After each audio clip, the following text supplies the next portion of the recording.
What's up, everybody? My name is Nick Thayer. I am the owner of the Tactical Games. I'm here with Mike Mihalski, co-owner of Sons of Liberty Gunworks, and we're here to talk a bit about the Tactical Games Sons of Liberty collaboration rifle that we came up with. So Mike, you want to get into this a little bit and kind of what the origins are? Yeah, so, we wanted to build a purpose-built rifle for the games where, every bit of that thing was thought out for, our friends that compete in the games tend to use rifles. The stuff that they're subjected to, we can go through it from muzzle to butt. I can tell you what we did. Yeah, absolutely. I think one of the key things is barrel length, right? That was one of the first parts that we talked about, where we wanted to be, and we ended up with a 16-inch barrel. Yeah, so a 16-inch mid-gas barrel, I think it's a really good, just kind of general purpose length for something. And I didn't want people to necessarily have to get married to a muzzle device, right? So as more muzzle devices come out, or if somebody had a suppressor or something they wanted to run on their rifle when they're not using it for the games, I wanted to give them that option without making something pin and welded. When a muzzle device is pin and welded, it certainly makes it more complex to swap one. Yeah, you can't just do it in your garage. You got to have somebody else do it. Yeah, this is something that we wanted to do where people can use the muzzle device that it comes with, or if they had something else in mind, go for it. Yeah, so I've been running this rifle for about 5 months now, and this Nox that you guys have on here, I know it's a version of the Sons of Liberty Gunworks Nox without the ports in it. I've been incredibly impressed by this muzzle device and this gas system in here, so maybe a little bit about the muzzle device as well. Yeah, so that was our that's a version of our Nox that we developed just for the games, right? And so it doesn't have that porting or that asymmetric porting, so it stays within the rules of what the muzzle device has to be. But it's an extremely effective muzzle device for killing flash. And it's super effective. Again, if somebody has like a 13.7 rifle they wanted to run, and they wanted to use just that muzzle device, it's going to get that to 16. But in and of itself, awesome muzzle device, and it's also a host for any kind of chemo mount, which has almost become ubiquitous in that so many suppressor companies make a chemo adapter for their suppressor. Yeah, it just so happened I had bought the suppressor before the rifle came with the muzzle device, so I was hooked up already. I didn't need to change anything out there. Let's get a little bit into some of the other features that we have on here, some of the furniture as well. Yeah, so again, this rail, it's built off of our Swamp Fox rail, and really what we wanted to do there was keep the thing extremely rigid. So like if you're loading into a barricade or something, that thing doesn't move. Your point of impact shift is negligible. It might not even be there. We machined off a lot of that top Picatinny because, at least for the games, you don't see a lot of stuff being mounted in that area, right? And so we took some of that off to save weight, and then of course we use a titanium barrel nut here, which brings the weight down, but it still maintains the rigidity of that wedge lock rail. It's very, very stout. And then outputted almost completely with Magpul furniture. Outside of the Sons of Liberty parts that we have on here, I think everything else on here is Magpul. Yeah, they've been super supportive of the games, and we're happy to work with them on this. Yeah, incredible company. They do good things. Now let's talk a little bit about the charging handle as well, because I know that was some R&D, some back and forth, and I think we had originally settled on something more mil-spec, and then you guys went back and made some changes there.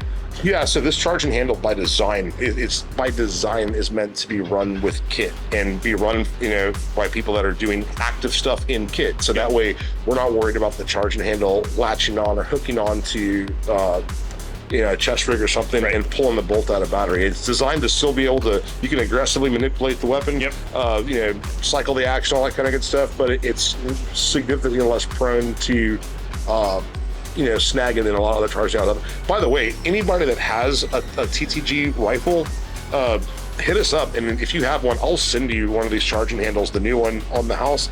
And then all subsequent rifles for TTG are going to come with that charging handle. Yeah, and I think that was a great design change there, that the new charging handle. As a competitor in the games, I understand you get shit snagged on everything, right? So having a charging handle that follows the profile of the rifle but is still being able to grab, I'm left-handed too, so I run into that issue all the time. An ambi charging handle is absolutely what I need, so that was a great addition, I believe. Yeah, there was a few other little things, like this is the stuff that the gun nerds that we take really seriously, but it might be lost upon some of the shooters unless you've had a problem, right?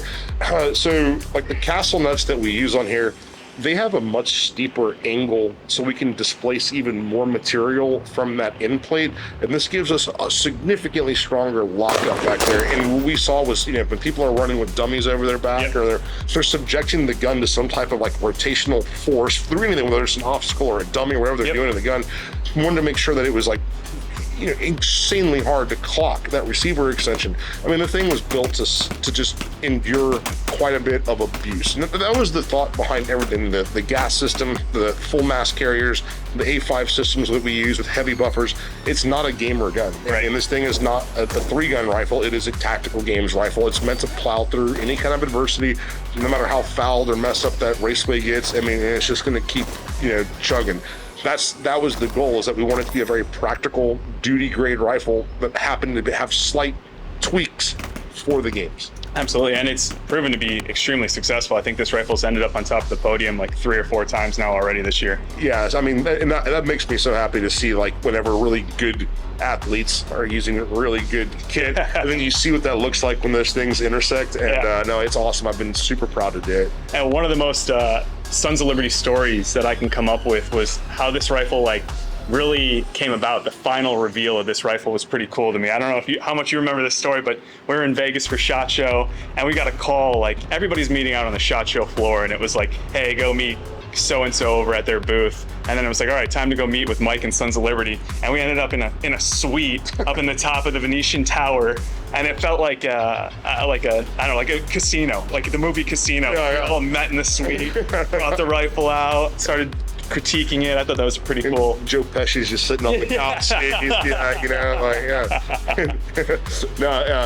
Well, I thought it was appropriate, man. I mean, this is something that we had talked about doing for a long time, and then we have so many really good friends of the company that run the games that man, we wanted to contribute something cool, man, and I think we have. Well, I think you guys do so much outside of even just this rifle. The culture that you contribite to the tactical games has been incredible as well. It's something that the reason that we were immediately attracted to you guys is what you do, not just here, but outside of it, right? You're reaching the shooting community, you're reaching the space, your advocacy for everything that you're doing. I mean, that's a big part of why we became partners. And I'm excited to kind of check out the shop, show some of the people that are watching the rest of the shop, and show them what Sons of Liberty is really about, because it's building badass rifles and then instilling a culture of awesomeness inside as well. Yeah, and that was one of the, when we had the opportunity to work with you guys, it was an easy choice, because one of the cool things that I've seen about the games, there are amazing athletes out there that may have never held a rifle before, that are getting a rifle just to compete in the games. And so if we're bringing more people into the culture of shooting,